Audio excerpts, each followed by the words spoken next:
Welcome to Business Africa, your program dedicated entirely to the economy on our continent. I'm Ruth Lago. This week, Zambia, what economic reforms does the newly elected president Hakainde Hichilema plan to undertake?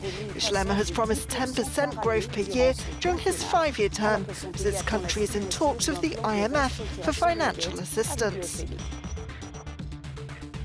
In Guinea, aluminium prices have risen. Guinea is one of the world's leading producers of bauxite, a key mineral for aluminium production.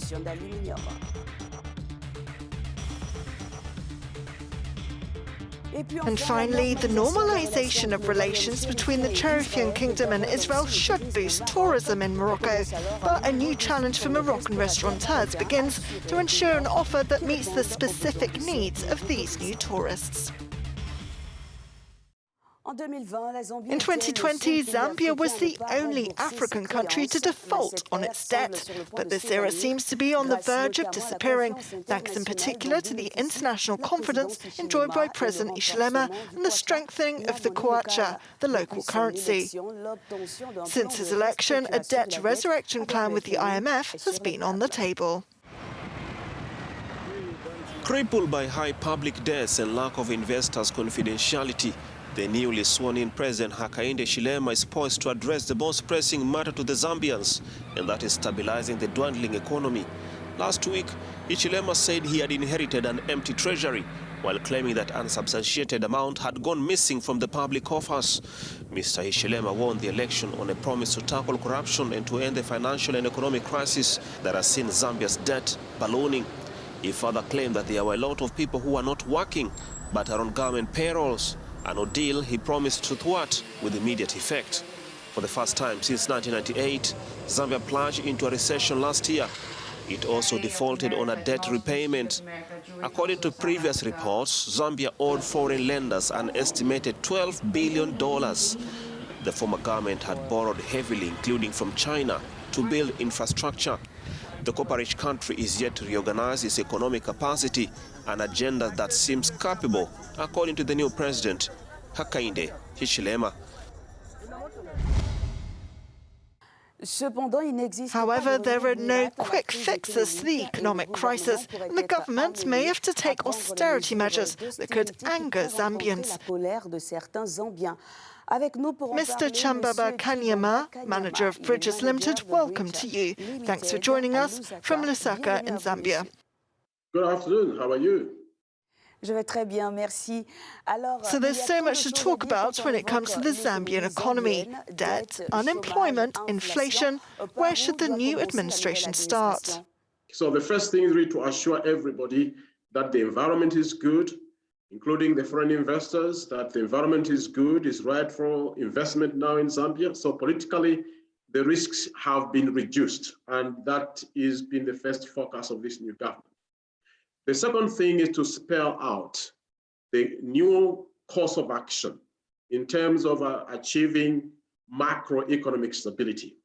They need a change of course, a policy realignment, practical actions by the new government to induce sustainable growth, bring forth sustainability in terms of debt, and ensure they create the right environment for investment, both for the portfolio investment, which is short-term, as well as foreign direct investment and domestic investment, which is for long-term. Copper is, of course, the mainstay of the Zambian economy. Under the previous government, investment slowed down a bit. Do you think money will flow into the copper mining sector under the new government? And to what extent will this provide relief to the economy?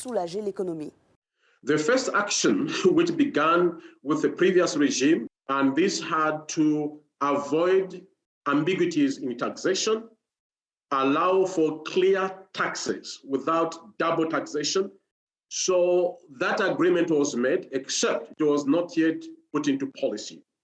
So this new government is taking over a discussion that was prior agreed in May, awaiting consolidation agreement and turning it into a policy.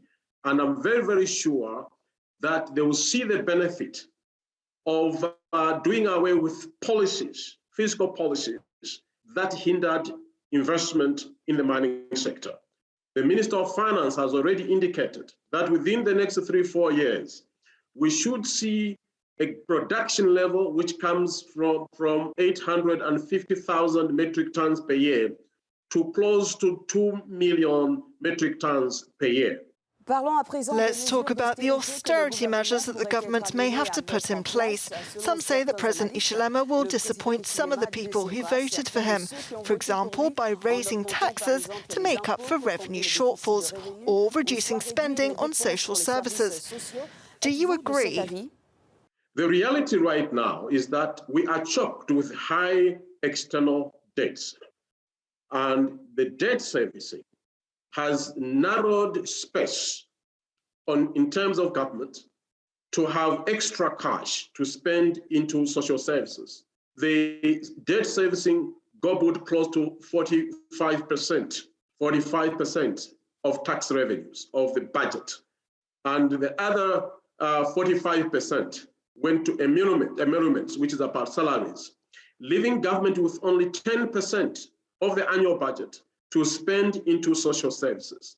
In short, we have already paid the price. The new government, in my opinion, will embark on restructuring this debt, especially external debt.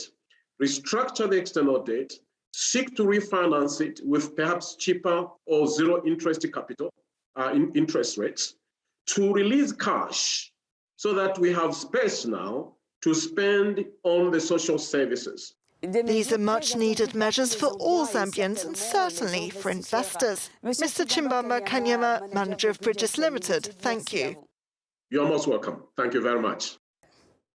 In the second part, we focus first on Guinea. The global volume of iron in the Guinean subsoil is estimated at 20 billion tonnes.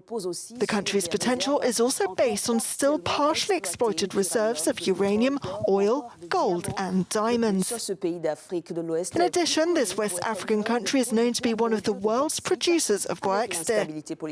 Companies have expressed concerns about the continuation of contracts as aluminium prices have risen this week. Guinea's coup leader reassured mining investors in the country that they will honor business commitments and ensure their smooth continuity. A committee set up by the junta assured the economic and financial partners that activities in the countries are continuing as normal. In a speech the day after his men arrested the 83-year-old president, opening a new chapter in Guinea's long history of turmoil, Colonel Mamadi Doumbouya also declared there will be no witch hunt against members of the former government. Doumbouya, with an eye of the mining industry that is backbone of the economy, said activities in the country are continuing as normal. The interim leadership further insisted that Guinea will uphold all its undertaking mining agreements and will also continue its commitment in giving favorable treatment to foreign investments in the country. The political unrest in Guinea fueled concerns over supply of the raw material needed to make aluminium, given that the West African country boasts of having one of the largest untapped iron ores and bauxite deposits in the world. Public discontent had been brewing for months over a flatlining COVID-hit economy and the leadership of Condé, who became Guinea's first democratically elected president in 2010.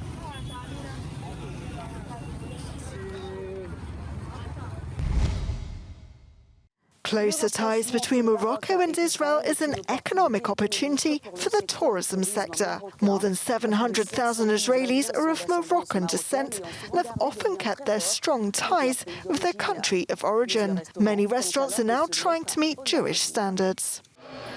Since the resumption of ties between Morocco and Israel, kosher restaurants have become indispensable for the tourism sector. Kosher is traditional Jewish food. Even before the normalization deal, Casablanca already had a sizable Jewish community. Official ties between Tel Aviv and Rabat now mean a few more visitors and a boom for the sector.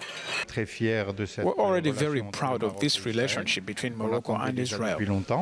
We have been waiting for a long time. It is true that for the kosher restaurant business, It will have a great effect on the trade. Moreover, there are many restaurants that are in the process of setting up and raising their kosher standards. This is big for us because until now, we have been serving the Moroccan Jewish community. And today we expect new clientele. For many Jews, kosher is about more than just health or food safety. It is about reverence and adherence to religious tradition. In late July, 2 Israeli airlines launched their first direct flights to Morocco.